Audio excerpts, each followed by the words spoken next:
In 2003, deep inside a limestone cave on the Indonesian island of Flores, archaeologists uncovered something that would change everything we thought we knew about the story of humankind.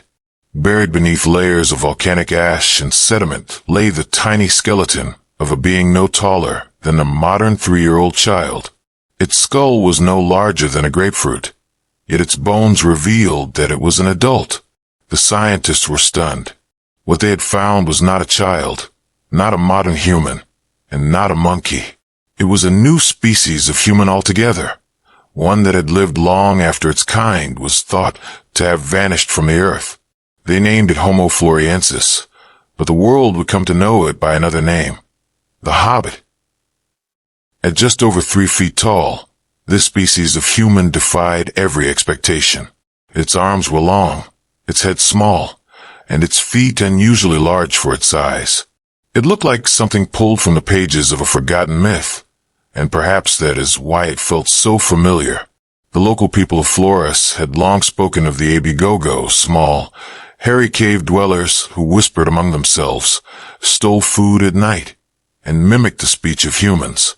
For generations, these stories were told as legend.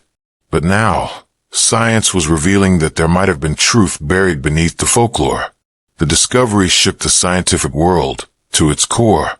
For decades, researchers believed that after Homo erectus left Africa nearly 2 million years ago, the path of human evolution was clear, toward larger bodies, larger brains, and greater intelligence. Yet here was a species that had somehow evolved in the opposite direction. Smaller, slower, and primitive-looking, yet clever enough to make tools and hunt.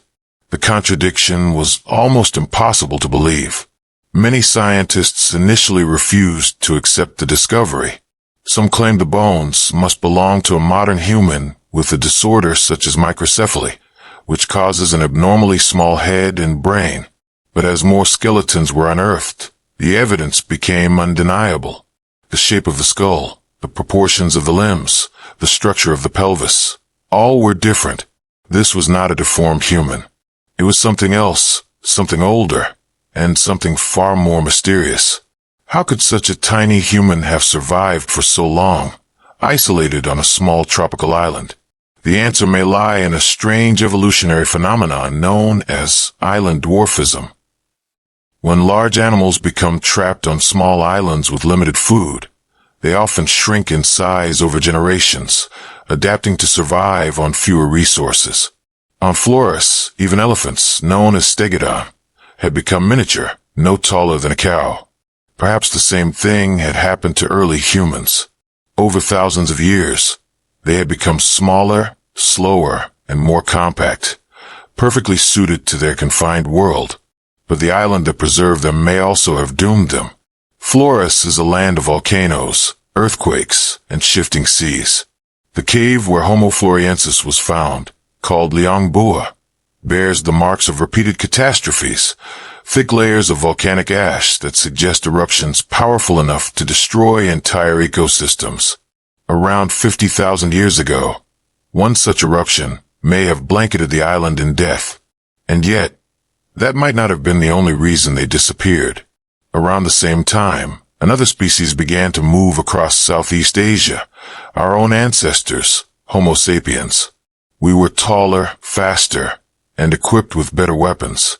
We knew how to control fire, build shelters, and communicate with complex language.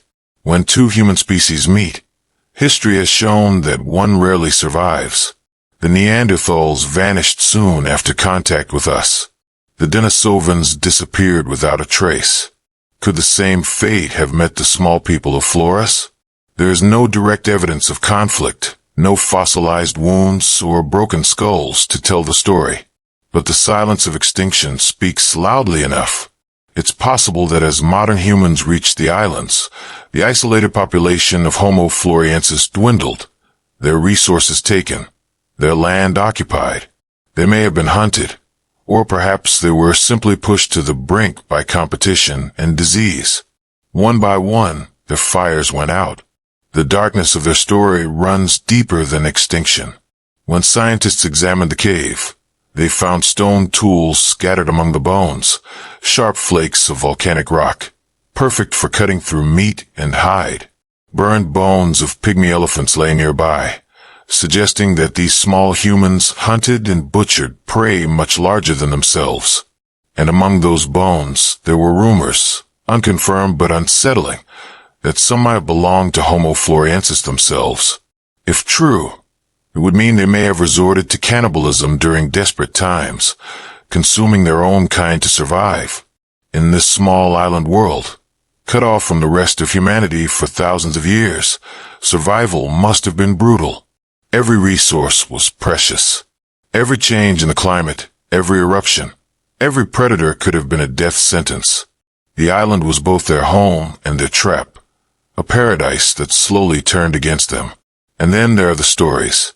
Long after the scientists left and the news spread across the world, the people of Flores continued to tell tales of the ape Gogo. They say these little people could speak, but not clearly. They could mimic words, but never quite get them right. They lived in the dark forests and sometimes stole food or even children. Eventually, the villagers trapped them in a cave and burned them alive. When the bones of Homo floresiensis were discovered, many locals simply nodded and said, "We told you they were real." Could these legends be the final echoes of an ancient encounter between two species of humans? Could distant memories of fear and survival have transformed over millennia into myth? It's a haunting thought that somewhere deep in our shared memory, we still remember the others. The strangest part is how recently they lived. 60,000 years ago may sound like another world, but in evolutionary terms, it's nothing. When Homo floresiensis still walked the earth, Neanderthals were painting caves in Europe, and our ancestors were exploring new lands.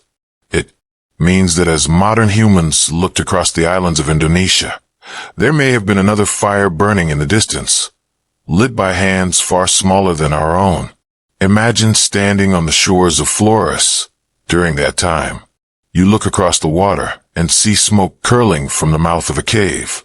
You do not know who lives there, but you know they are not animals. They move upright. They use fire. They shape stones into blades. They are like you, and yet not like you. In that moment, you might feel both curiosity and fear, sensing that you are not alone in your world. Over time, the sea rose and the forests changed. The volcanoes erupted again. The little humans vanished, leaving only bones and tools behind, buried beneath layers of ash and time. For tens of thousands of years, no one knew they had ever existed. And then, one day in 2003, their story came back to life. What Homo floresiensis represents is not just another chapter in human evolution. It's a mirror held up to our assumptions. For so long, we believed that size, strength, and intelligence were the inevitable path of progress. But the Hobbits of Flores remind us that evolution has no direction, no destiny, and no promise of greatness. It adapts, it experiments, and sometimes it creates something that doesn't fit our understanding of what it means to be human. Perhaps that is why their story feels so haunting. They were small, fragile, and forgotten. Yet in their caves, they hunted, built fires, and lived their lives, unaware that one day, their bones would challenge the very meaning of humanity. They remind us that our species was never alone, that the human story was once a tapestry of many kinds, each with its own triumphs and tragedies. Today, the cave of Liang Bua is quiet. The torches have gone out, the ashes settled, and the jungle has reclaimed its silence. But if you stand there long enough, you can almost imagine the flicker of firelight in the darkness, and the faint sound of small footsteps on the stone floor. Somewhere in that silence lingers the shadow of a forgotten world, a world where another kind of human once looked up at the stars, wondering what lay beyond the edge of their island. And in that ancient darkness, their story still whispers to us, reminding us that humanity was never one thing, never one form, and never one destiny. The smallest humans who ever lived may have carried the biggest secret of all, that the story of us is far older, stranger, and more fragile than we ever dared to believe.